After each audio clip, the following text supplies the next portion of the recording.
Gold trusted gold buyers. మీరు తాకట్టు పెట్టిన బంగారాన్ని విడిపించి ఈ రోజు ఉన్న మార్కెట్ ధరకు కొనబడును.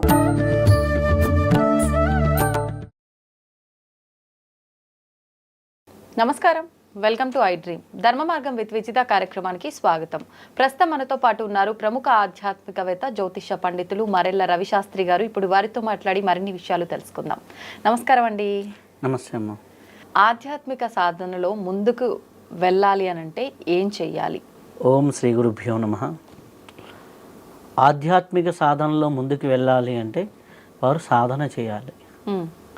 వారి సాధన ఎంత బాగా చేస్తూ ఉంటే అంత ముందుకు వెళ్తూ ఉంటారు. అంటే ఆధ్యాత్మిక సాధన చెయ్యాలి అన్న ఆలోచన వచ్చి సాధన చేస్తే ఆ విజయం, ఆ ఫలితం అనేది దక్కుతుందా, లేదంటే ఇంకేమన్నా చేయాల్సి ఉంటుందా?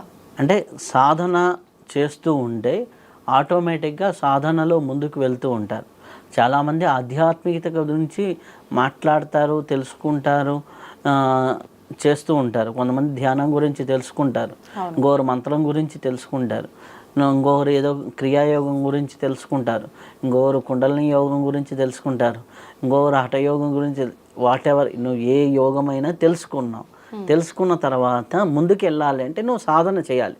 దాని మీద కొంత సమయం వెచ్చించి సాధన చేయాలి. ఇప్పుడు ఆధ్యాత్మిక ప్రయాణంలో వెళ్ళాలి అంటే సాధన ముఖ్యమన్నారు. ఎటువంటి సాధన, ఏంటా సాధన? నువ్వు ఏదైనా కావచ్చు, మంత్రం కావచ్చు, యోగం కావచ్చు, ధ్యానం కావచ్చు, ఏదైనా సరే నువ్వు కొంత సమయం వెచ్చించి సాధన చేయటం. ఒక ధ్యానం చేస్తున్నారు, రోజుకు ఒక నియమబద్ధంగా కొంత సమయం సాధన చేసుకోవడం. అలాగే ఒక మంత్రం ఉంది, రోజుకి ఇంత సంఖ్యలో చేసుకోవటం.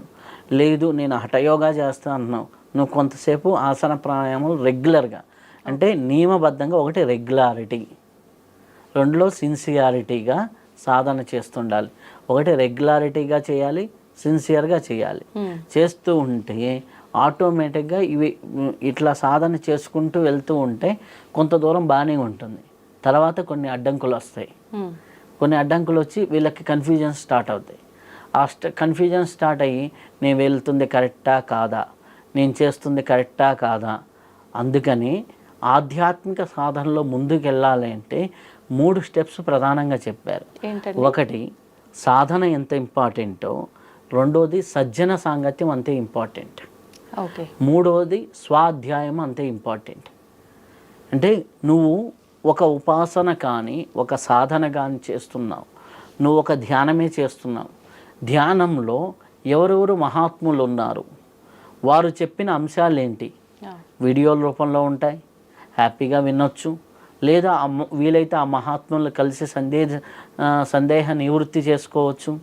అలా చేసుకుంటూ ఉంటే చాలా అద్భుతంగా ఉంటుంది. ఇది సజ్జన సాంగత్యం వల్ల ప్రయోజనం. అలాగే వారు రాసినటువంటి కొంతమంది గురువుల్ని కలవకపోవచ్చు. ఇప్పుడు చూడండి, రమణ మహర్షుల వాళ్ళని చాలామంది కలవాల, కానీ రమణలో సాహిత్యాన్ని చదివి ఇన్స్పిరేషన్ అయిన వాళ్ళు చాలామంది ఉన్నారు. ఓకే. అలాగే చాలామంది మనకి దత్తాత్రేయుల వారి చరిత్ర చదివి ఎంతోమంది దత్త సాధనలోకి వచ్చిన వాళ్ళు ఉన్నారు. అలాగే ఒక మహానుభావుడి సాధన చదివి చూసి దాంట్లోకి అంటే ధ్యానంలోకి వచ్చిన వాళ్ళు ఉన్నారు. ఇప్పుడు పత్రిజీ గారు అయితే మరణం లేని మీరు అని స్వామి రాంపా రాసినటువంటి ఒక పుస్తకం చదివి ఆయన సాధనలోకి వచ్చారు. ఓకే. అట్లా ఎవరు చూసుకున్నా కానీ ఒక సద్గ్రంథ పఠనము అనేది స్వాధ్యాయం. మీరు అదే ధ్యానం పరంగా అయితే ఇది శ్రీ విద్య చేస్తున్నారు, శ్రీ విద్య గురువులు చెప్పిన వీడియోస్ కానీ ఆడియోస్ కానీ వాళ్ళతో లేకపోతే అటువంటి గురువుల్ని కలవటం కానీ ఇది సజ్జన సాంగత్యం అవుతుంది. ఆ తర్వాత శ్రీ విద్య పైన ఉన్నటువంటి పుస్తకాలు ఎన్నో రకాలుగా లిటరేచర్స్ అవి చదవటం స్వాధ్యాయం అవుతుంది. మీ సాధన ఉండాలి. ఈ సాధనలో వెళ్ళాలి అంటే ఈ రెండు కూడా వెనక పిల్లర్స్ లాగా ఉంటాయి. నువ్వు ఒక బండి మీద కూర్చొని వెళ్తూ ఉన్నావు, బండికి 2 చక్రాలు కావాలి. ఒకటి స్వాధ్యాయం, ఇంకోటి సజ్జన సాంగత్యం. ఈ 2 ఉంటేనే, ఈ 2 చక్రాలు ఉంటేనే నువ్వు బండి మీద సాధన అనే బండి మీద హ్యాపీగా వెళ్తావు. లేదు అంటే సాధన చేస్తుంటావు, ఏదో వచ్చింది అదే కరెక్ట్ అనుకొని భ్రమలోకి వెళ్ళిపోతావు. అదే కరెక్ట్ అనుకొని భ్రమలోకి వెళ్ళిపోతావు. మొన్న ఒక ఆవిడ వచ్చారు, ఆవిడకి ఏంటంటే మహావతార్ బాబాజీ కనిపిస్తున్నారు. మహావతార్ బాబాజీ కనిపించడం ఏంటి, రోజు మాట్లాడతాడని వచ్చి చెప్పింది.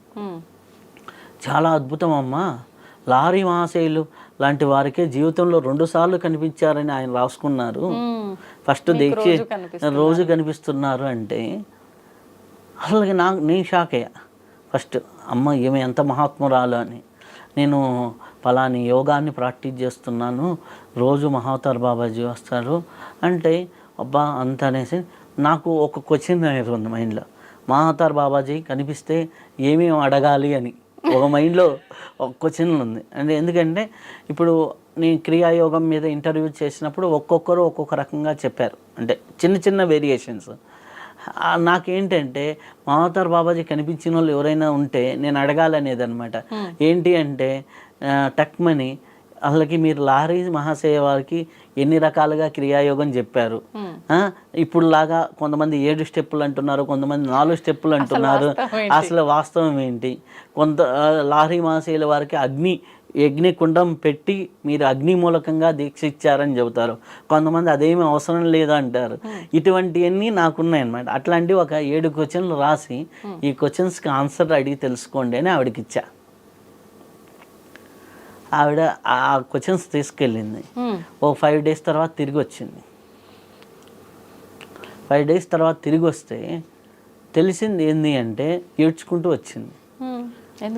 ఎందుకు అంటే అప్పటి వరకు జరిగిన స్టోరీ ఏంటి అంటే ఈమె మ్యారేజ్ అయ్యి 18 ఇయర్స్.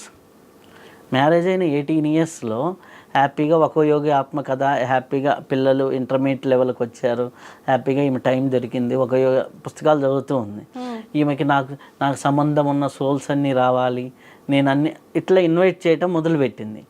దీంట్లో ఈమె కాలేజ్ డేస్లో ఒకరెవరు ఈమెకి ప్రపోజ్ చేస్తే అప్పుడు అంటే 95, 96 ఆ టైంలో ఏమవుతుంది, పల్లెటూరులో కొద్దిగా డీలింగ్ హార్స్గా ఉంటుంది కదా, ఆ అబ్బాయి వెళ్ళి సూసైడ్ చేసుకున్నాడు. ఆ సూసైడ్ చేసుకున్న సోలు ఈమెకి మహావతార్ బాబాజీ ఇష్టం కాబట్టి ఈమెను ఫాలో అవుతూ ఆ మహావతార్ బాబాజీ ఈ రూపంలో ఈయన కనిపిస్తూ ఉన్నాడు. నా దగ్గరికి ఏమని వచ్చింది ఆవిడ, నేను బాగా ధ్యానం చేస్తున్నానండి, మహావతార్ బాబాజీ కనిపించాడు, నన్ను మా ఆయనతో విడాకులు తీసుకోమని చెబుతున్నాడు అని. మా ఆయనతో విడాకులు తీసుకోమని చెబుతున్నానంటే నేను అడిగిన ప్రశ్నలు, మీకు ఎన్ని సంవత్సరాలు అయింది మ్యారేజ్ అయ్యి? 18 ఇయర్స్. ఈ 18 ఇయర్స్లో మీ ఆయన ఏమన్నా నిన్ను హింసించాడా, బాధించాడా? ఎప్పుడు బాధించలేదండి, మా అమ్మ మా నాన్నల కంటే బాగా చూసుకున్నాడు అని ఆవిడే చెప్పింది. ఓకే, అంత బాగా చూసుకునే ఆయనకి ఎందుకు విడాకులు? మహావతార్ బాబాజీ చెప్తే చేయాలి కదా అంటుంది. అంతటి యోగి చెబుతున్నాడంటే ఏదో కారణం ఉంటుంది కదా అని. నీ దగ్గరికి నెగిటివ్ శక్తి వచ్చిందా, పాజిటివ్ శక్తి వచ్చిందా? నెగిటివ్గా రియాక్ట్ అవుతున్నా, అలాగే ఆ విచక్షణ జ్ఞానం అనేది లేకుండా నువ్వేమైపోయినావు, దాని ప్రాసెస్లోకి వెళ్ళిపోతున్నావు. కాదండి, ఆత్మలు అలా ఏ రూపం అంటే ఆ రూపం తీసుకుంటాయా? కనిపించడానికి పాసిబిలిటీస్ ఉన్నాయి. అంటే ఈమె ఫీలింగ్ అది ఆ రూపంలో చూడటము, ఈమె ఫీలింగ్ అంటే ఈమె చేసిన తప్పేంటి అంటే నాకు కనెక్టివిటీ ఉన్న వాళ్ళందరూ రావాలి అనేది అఫర్మేషన్స్ చెప్తారు కదా, అట్లా చెప్పడంలో ఆ కనెక్టివిటీ ఉన్న వ్యక్తి ఏంది, మోహంతో ఉన్న వ్యక్తి టక్మని కనెక్ట్ అయిపోయాడు. కనెక్ట్ అయిపోతే ఏంది, తన సోల్ రూపంలో ఉన్నాడు కాబట్టి ఈవిడితో అనేది విభేదం ఉంటుంది కదా, ఎట్లయినా ఆ సోల్ చూస్తూ ఉంటుంది కదా, వీళ్ళు క్లోజ్గా ఉండేది, అది ఆటోమేటిక్గా బ్రేక్ చేయాలనే చూస్తారు. ఆ బ్రేక్ చేయడమే ఈ మెసేజ్గా ఇచ్చారు. ఎప్పుడైతే నాకు అక్కడ విచక్షణ, నిజంగా మహావతార్ బాబాజీ కనిపిస్తే కుటుంబాలు నిలబెడతాడు కానీ కుటుంబాలను కూల్చాడు. First point. క్లారిటీ ఎలా వచ్చింది, అక్కడ వచ్చింది ఆ సోల్ అని చెప్పి నేను ఈ క్వశ్చన్స్ చేశానుగా, ఈ క్వశ్చన్స్ పోయి అడిగినప్పుడు అక్కడ ఆ రియల్ రూపం అనేది కనిపించింది. కనిపించిన తర్వాత ఆమెకి కొంత ప్రాసెస్, ఆ సోల్ ఓకే ఏ జన్మ కర్మో నువ్వు నాకు అటాచ్ చేయవు, ఓకే నువ్వు ఉన్నత లోకాలకు వెళ్ళి మళ్ళీ జన్మ తీసుకో అని ఈమె మెడిటేషన్లో కొన్ని అఫర్మేషన్స్ చెప్పడం వల్ల అది హ్యాపీగా ఈమె ఆ బాధ నుంచి బయటపడింది. అదే కరెక్ట్గా గైడ్ చేయలేకపోయి ఉంటే వాళ్ళ హస్బెండ్ ఇదేదో తేడా కొడుతుందని రైట్గా నా దగ్గరికి తీసుకురాలేకపోయి ఉంటే, లేకపోతే రైట్ పర్సన్ దగ్గరికి వెళ్ళకపోయి ఉంటే ఈమెకి ఏమయ్యేది? ఆయనతో హ్యాపీగా ఉండేదా? విడాకులు ఇవ్వకపోయినా హ్యాపీగా ఉండేదా? ఇల్లంతా అస్తవ్యస్తం అయిపోయేది కదా. సో ఇక్కడ ఆమె చేసింది ఏంటి అంటే గుడ్డిగా ఒక ధ్యానం అని పట్టుకుంది, పుస్తకం చదివి ఏదో ధ్యానం పట్టుకుంది, ఇలా కూర్చొని ఉంటే ధ్యానం అనుకుంది, ఒక గురువుని ఆశ్రయించలా, ఒక సజ్జన సాంగత్యం చేయలా, స్వాధ్యాయము చేయలా. స్వాధ్యాయం చేస్తే గురువుల లైఫ్లో ఇటువంటి భ్రమలు భ్రాంతులు కలుగుతూ ఉంటాయి. ఆ భ్రమలు దాటాలి అనేది తెలుస్తుంది స్వాధ్యాయంలో. ఓకే, ఆ స్వాధ్యాయం చేయలా. సజ్జన సాంగత్యం గురువు దగ్గరికి వెళ్ళి ఇప్పుడు కనెక్ట్ అయ్యి ఇట్లా చెబితే అమ్మ మావతర బాబాజీ ఎందుకు విడాకులు తీసుకోమంటాడమ్మా అని కామన్ సెన్స్ పాయింట్ని అప్లై చేసినా ఉంటుంది. ఎప్పుడైతే గుడ్డిగా సాధన చేశారో ఈ వికారాలు, లోపల ఉన్నటువంటి వికారాలు బయటకు వచ్చి దాంతో ఇవి జరుగుతూ ఉంటాయి. అందుకని సాధన, సజ్జన సాంగత్యం, స్వాధ్యాయం ఈ 3 పట్టుకుంటేనే మీరు ఆధ్యాత్మికతలో స్పిరిచువాలిటీలో ముందుకెళ్తారు. ఈ 3 పట్టుకోకుండా ఓన్లీ సాధన అంటే భ్రమంలో తిరుగుతూ మీరు ఒక నెగిటివ్ మోడల్ అవుతారు స్పిరిచువాలిటీకి. కాబట్టి రోజుకి 1 గంట సాధన చేయండి, 1 గంట సజ్జన సాంగత్యం చేయండి, 1 గంట స్వాధ్యాయం చేయండి. మిగిలిన 18 గంటలు నీ కుటుంబం కోసం, నీ అవసరాల కోసం వాడుకోండి. 3 గంటల్లో 1 గంట సాధన, 1 గంట స్వాధ్యాయం, 1 గంట సజ్జన సాంగత్యం. సాధన ఇంట్లో చేసుకోండి. స్వాధ్యాయం ఉంది, ఒక ఆడియో పెట్టుకొని హ్యాపీగా నువ్వు ఆఫీస్కి వెళ్తూ ఇంటూ ఒక స్పిరిచువాలిటీ ఆడియోని ఆఫీస్ నుంచి వస్తూ విను. అలాగే పండుకోబోయే ముందర ఒక మంచి పుస్తకం చదివి పండుకో, కనీసం ఒక 20 పేజీలు. నువ్వు ఏ సబ్జెక్ట్ మీద అయితే సాధన చేస్తున్నావో ఆ సబ్జెక్టుకి సంబంధించిన పుస్తకాలు చదువు. అంటే ఒకరు మంత్ర సాధన చేస్తూ ధ్యానం పుస్తకాలు చదవటం అది కాదు. నువ్వు మంత్రం చేస్తే మంత్రాన్ని చదువు, ధ్యానం చేస్తే ధ్యానానికి సంబంధించింది. అలా యోగుల ఎక్స్పీరియన్స్ని నువ్వు గెయిన్ చేస్తే ఒక అద్భుతం నీ లైఫ్లో వస్తుంది. ఆధ్యాత్మికంగా ముందుకెళ్తావు. లేదు అంటే ఆధ్యాత్మిక ఊబిలో పడిపోయి నీ జీవితాన్ని పాడు చేసుకుంటావు. అద్భుతంగా చెప్పారు, నిజంగా ధన్యవాదాలు.